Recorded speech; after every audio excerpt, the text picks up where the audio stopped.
যদি 4টি আমল সে করতে পারে। 1 নাম্বার, 5 ওয়াক্ত নামাজ জামাতের সাথে আদায় করতে হবে পুরুষদের। পুরুষ, মেয়েরা পড়ে নিবে বাসায়।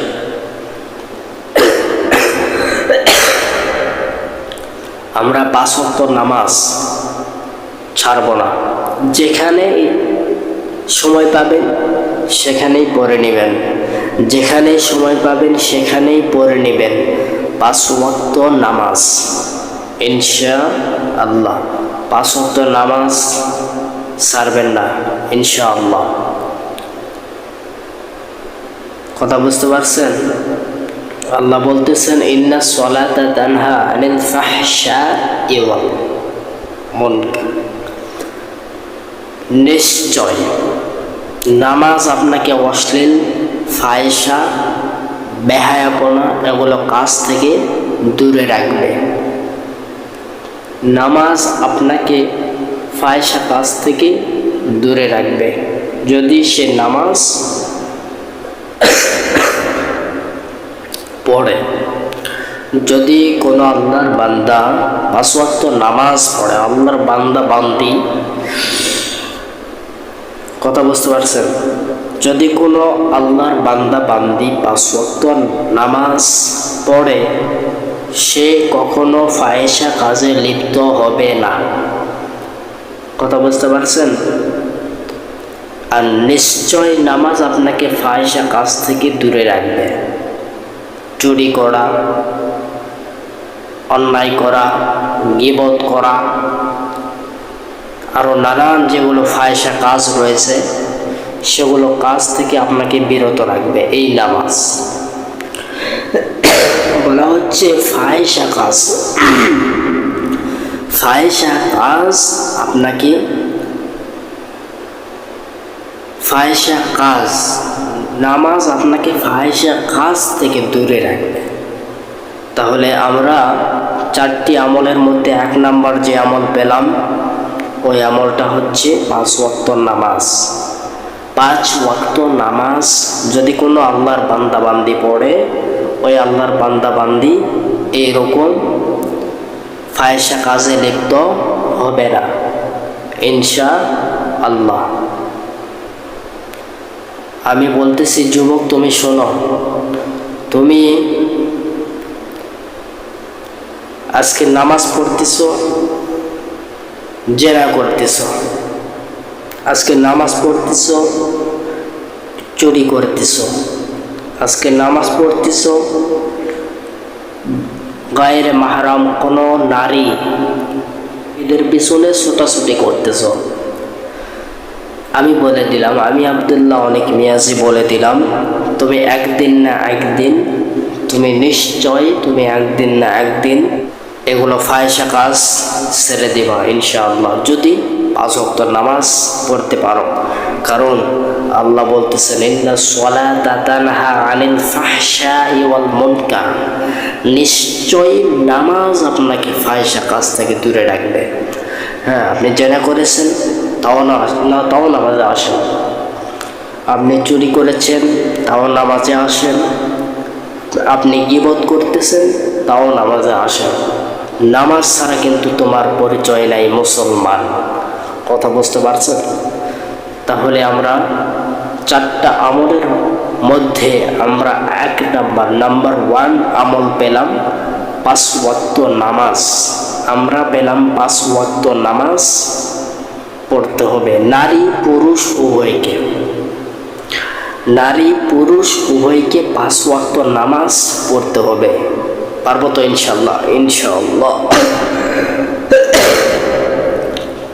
কয়েকদিন ধরে আমার কাশ, সর্দি, আবার এই যে চোখে, বাম চোখে ব্যথা, প্রচুর ব্যথা, এই জন্য সানগ্লাস পরেছি। আপনারা মাইন্ড করবেন না। তাহলে 4টা আমলের মধ্যে আমরা 1 নাম্বার যে আমলটা পেলাম, সে আমলের নাম কি? 5 ওয়াক্ত নামাজ নারী পুরুষ উভয়কে পড়তে হবে ইনশাআল্লাহ। আমরা পারবো তো ইনশাআল্লাহ? ইনশাআল্লাহ। তাহলে নাম্বার 2, নাম্বার 2 নাম্বার 2 যেটা আপনাকে আপনার রুজিটা হালাল হতে হবে। আপনি যেই খাবারটা গ্রহণ করতেছেন এই খাবারটা হালাল হইতে হবে। যেমন ধরেন বিড়ি খাওয়া যাবে না, আপনি হারাম নিয়ে টানাটানি করতেছেন, আল্লাহ যেটা নিষেধ করেছেন। বিড়ি খাওয়া যাবে না, আপনি বিড়ি খাওয়া নিয়ে ব্যস্ত হয়েছেন, ওইটা হারাম খাওয়াতে আসক্ত বেশি হয়েছেন, ঠিক কিনা বলেন? মদ খাওয়া হবে না, জুয়া খেলা হবে না, ঠিক কিনা বলেন? আমি আমাদের মোড় চেনেন? হ্যাঁ, মোড় চেনেন? ওই মোড়েতে আমি একটু হাঁটতেছি আর কি, তখন পাশে কয়েকজন যুবক এরকম এই যে ফোনের ভিতর এই যে টোকা দিলে নাকি জুয়া খেলার মতো টাকা পাওয়া যায়, ওরা তো তাই বলে। ওরা বলতেছে হুজুর এই যে আমরা টোকাচ্ছি না, এই যে টোকাচ্ছি এটা কিন্তু জুয়া খেলা, কিন্তু এই যে টোকাচ্ছি এখান থেকে আমরা টাকা পাই, এই জন্য আমরা এইভাবে টোকাতে আছি। যত টোকাবেন তত হুজুর টাকা পাবেন, আমাকে জ্ঞান দিচ্ছে দেখেন। তো এই যে জুয়া খেলা হবে না, হারাম কাজে লিপ্ত হওয়া যাবে না, ফাহিশা কাজে লিপ্ত হওয়া যাবে না। এই যে হারামটা আপনি খেলতেছেন, আবার হারাম টাকা, অবৈধ টাকা আবার আপনার পেটে যাচ্ছে, আপনার ইবাদতগুলি থাকবে না। আর ইবাদত করতে গেলে আপনার প্রথম শর্তটা হচ্ছে আপনার রিজিক হতে হবে হালাল। রিজিক হতে হবে কি? হালাল। আপনার রিজিকের ত্রুটি আছে, হারাম টাকা, হারাম পয়সা, ওইটা আপনি খাইতেছেন। এমন ছেলে মনে হয় নাই।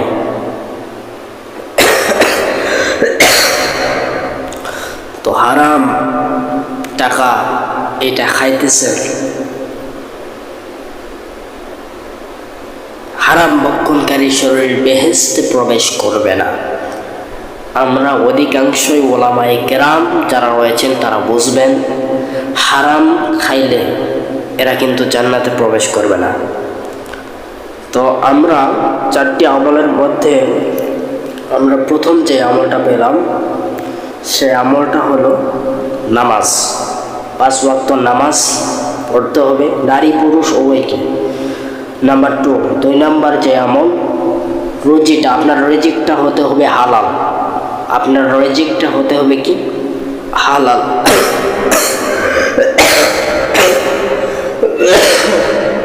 আপনার রিজিকটা হতে হবে হালাল।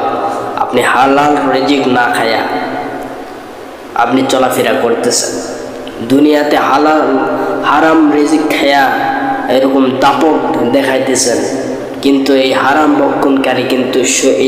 ভক্ষণকারী এই শরীরটা কিন্তু জান্নাতে প্রবেশ করবে না, জাহান্নামে নিয়ে যাবে। প্রত্যেকটা হারাম কাজ, প্রত্যেকটা হারাম যেগুলো হারাম সেগুলো আপনাকে জাহান্নামের দিকে নিয়ে যাবে।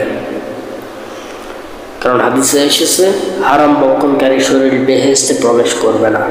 আপনার বডির মধ্যে দেখা যাচ্ছে আপনি হাত দিয়ে ভালো কাজ করছেন, ওই হাত আপনার জান্নাতে যাবার চাচ্ছে, কিন্তু হাত এই অল বডির সাথে কিন্তু সংযোগ করা আছে একেবারে। এই হাত দিয়ে ভালো কাজ করছেন, হাত আজকে জান্নাতে যাওয়ার চেষ্টা করতেছে কিন্তু পারতেছে না। কেন? এই যে শরীরের সাথে সংযোগ করা আছে, আর শরীর যাচ্ছে না কেন? শরীরের ভিতরে এই যে আপনার পেটের ভিতরে হারাম ঢুকে গেছে।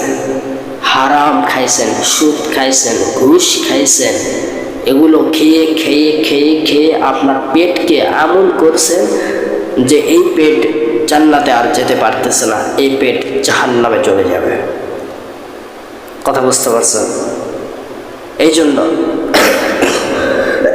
হারাম ভক্ষণকারী শরীর বেহেশতে প্রবেশ করবে না। প্রিয় ভাইয়েরা, আমাদের রিজিকটা হতে হবে কি? হালাল রিজিক। আমাদের রিজিকটা হতে হবে কি? হালাল। আমাদের রুজিটা হবে কি? হালাল। আমরা সব সময় হালাল খাবো, হারাম খাবো না ইনশাআল্লাহ। এরপরে নাম্বার 3, আমি বলছিলাম 4টা আমল। নাম্বার 1, 5 ওয়াক্ত নামাজ, 5 ওয়াক্ত সালাত নারী পুরুষ সবাইকে পড়তে হবে। নাম্বার 2, হালাল রিজিকটা হতে হবে হালাল, হালাল খাইবেন। কথা বুঝতে পারছেন? আজকাল তো কিস্তি ভরে গেছে, সুদ ভরে গেছে, ঘুষ ভরে গেছে, অঞ্চলে আছে না নাই? আপনাদের অঞ্চলে নাও থাকতে পারে, কিন্তু আমার অঞ্চলে অনেক আছে। তো আমার নিজের অঞ্চলে দূর করার আগে দরকার। তো আমার স্বপ্ন আছে যে বড় একটা প্রধানমন্ত্রী হওয়ার, প্রধানমন্ত্রী হলে আগে সুদ ঘুষ হারাম জাতীয় জিনিস, মদ জুয়া যেগুলো আছে সব এগুলো দূর করবো ইনশাআল্লাহ। আমার স্বপ্ন, আরে ভাই শোনেন, আমার স্বপ্ন বড় বড় স্বপ্ন। আমি বড় বড় স্বপ্ন দেখি যে আমি দেশের প্রধানমন্ত্রী হব, নওগাঁর বড় প্রধানমন্ত্রী হব, বাংলাদেশের প্রধানমন্ত্রী হব, বড় বড় আশা। আমার আশা শুনলে আপনি অবাক হবেন। আমি বড় বড় আশা দেখি। কথা বুঝতে পারছেন? আমি যদি প্রধানমন্ত্রী হই, এগুলো সুদ ঘুষ মদ জুয়া গাঁজা যত যা আছে সব তুলে দেব, আর কোরআন দিয়ে দেশ চালাবো। এখন হয়তো বলবেন হুজুর মুখের কথা সবাই করে, কিন্তু হয় না। আরে হয় না মানে আপনি করে দেখেন প্রধানমন্ত্রী। আরে এমন প্রধানমন্ত্রী আমরা বাসি সংসদে কথা বলতে গেলে আটকে যায়। সংসদে কথা বলতে গেলে আটকে যায়। কি এক প্রধানমন্ত্রী আমরা পাইছি। তাহলে আমরা বিষয়টা এদিকে আমরা আসি আমলের দিকে, আমলের। তাহলে রিজিকটা হতে হবে হালাল। নাম্বার 3, দিনে একবার করে হলেও কোরআন তেলাওয়াত করতে হবে। পারবো তো ইনশাআল্লাহ? যারা পারি কোরআন তেলাওয়াত করব, আর যারা পারি না কমপক্ষে সূরা ইখলাসটা আপনারা এরকম দিনে পড়বেন। দিনে একবার করে হলেও সূরা ইখলাসটা পড়বেন ইনশাআল্লাহ। সূরা ইখলাসের আমল করবেন। কথা বুঝতে পারছেন? যারা আমরা কোরআন তেলাওয়াত করতে পারি সকলে আমরা কোরআন তেলাওয়াত করব প্রত্যেক দিন। কথা বুঝতে পারছেন? আর যারা পারি না তারা কমপক্ষে সূরা ইখলাসের আমল করে যাবেন, সূরা ইখলাসটা পড়বেন দিনে একবার। কথা বুঝতে পারছেন? একবার হলেও, দিনে একবার হলেও সূরা ইখলাস পড়বেন। কথা বুঝতে পারছেন? কত গেল? নাম্বার 3 গেল। নাম্বার 4, 4টা আমলের কথা। তো নাম্বার 4 যেটা সমাজে 2টা মানুষ, যেই জায়গায় দেখবেন 2 মানুষ একটি বসে আছে ওই জায়গায় আপনি বসবেন না।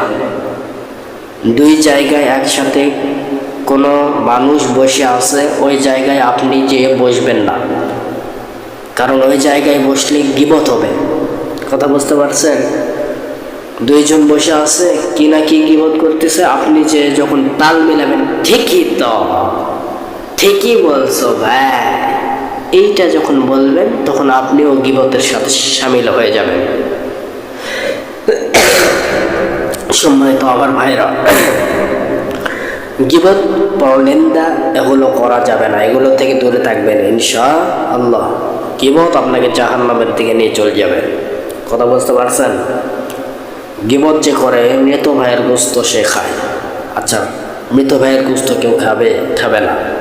আচ্ছা, আপনাদের এই আমরা আসলাম, আসার পথে যে একটা মোড় পাইলাম, ওই মোড়ে যদি এখন একটা মরা মুরগি যদি আমি ফেলে দেই, ওই মরা মুরগির গোস্ত যদি এখন আমি ফেলে দিয়েছি সকালবেলা, ধরেন আমি ওই মোড়ে ফেলে দিয়েছি, ওই মোড় থেকে আনা আপনাদেরকে এখন এই যে আলোচনা হচ্ছে, আলোচনার পরে রোস্ট করে যদি খাওয়াই, আপনারা যদি বোঝেন, যদি শোনেন যে হুজুর তো মরা মুরগি নিয়ে আসা আমাদেরকে রোস্ট করে খাওয়াচ্ছে, তখন আপনারা কি খাইবেন?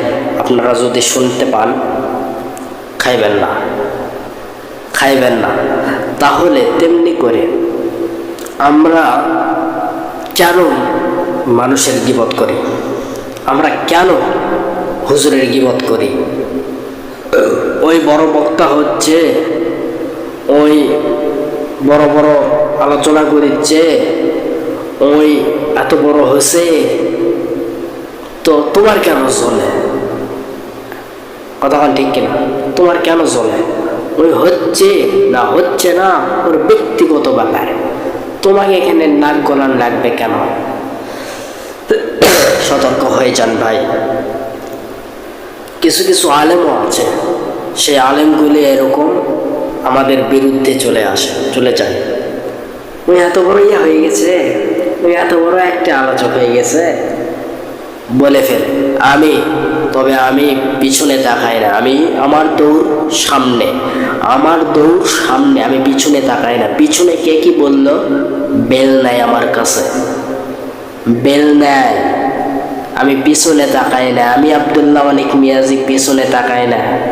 তোরা যতই আমার পিছনে চুলকানি দে, উস্কানি দে, পিছনে তাকাই না। আমার দৌড় সামনে, আমার দৌড় কি সামনে। তোরা যতই আমার পিছনে আঙ্গুল দে, লাভ নেই। কথা বুঝতে পারছেন? আমি আব্দুল্লাহ অনেক মিয়াজি, সস্তা মনে করো না আমাকে সস্তা মনে করো না। তোমরা যতই আমার পিছনে লাগো, পারবা না। এই ম্যান 100 তুমি জানো না।